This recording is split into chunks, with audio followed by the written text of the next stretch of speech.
উগান্ডাকে রীতিমতো দুধ ভাত বানিয়ে জয় ছিনিয়ে নিল আফগানিস্তান। প্রথমবারের মতো টি-20 বিশ্বকাপ খেলার দলটিকে ১২৫ রানে হারিয়ে বিশ্বকাপের মিশন শুরু করল রাশিদ খানরা। বিশ্বকাপে নিজেদের ইতিহাসে প্রথম ম্যাচের অভিজ্ঞতাটা সুখকর হল না উগান্ডার।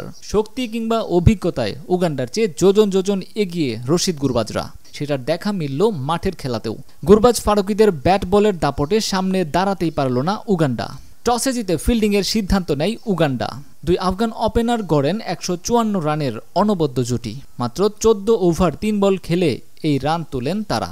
গুরবাজের ব্যাট থেকে এসেছে ৪৫ বলে ৪টি ৪ ও ৬-এ ৭৬ রান। আরেক ওপেনার ইব্রাহিম জাদরান সমান ৪৫ বল খেলেই ৯-৪ ও ১-৬-এ করেন ৭০ রান। যদিও এই দুই ওপেনার ফিরে যাওয়ার পর আফগানদের রানের চাকা তেমন ঘুরেনি। শেষ পর্যন্ত ৫ উইকেট হারিয়ে ১৮৩ রানে থামে রশিদ খানের দলের ইনিংস।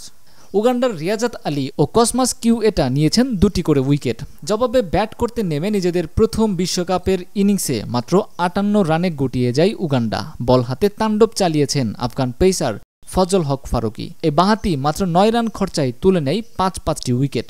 নাবিনুল হক ও রাশিদ খান নিয়েছেন ২টি করে উইকেট। রানের ব্যবধানে এটি বিশ্বকাপের চতুর্থ বড় জয়, আর বিশ্বকাপের সবচেয়ে কম রানে গুটিয়ে যাওয়া ইনিংসগুলোর মধ্যে চতুর্থ উগান্ডার এই ৫৮ রান। বড় ব্যবধানে জিতে রান রেটে বেশ এগিয়েই রইল আফগানিস্তান। টি-20 বিশ্বকাপের সকল আপডেট খবরাখবর সবার আগে পেতে আমাদের স্পোর্টস অন টাইম চ্যানেলটি সাবস্ক্রাইব করে দিন এবং পেজটিকে ফলো করে দিন।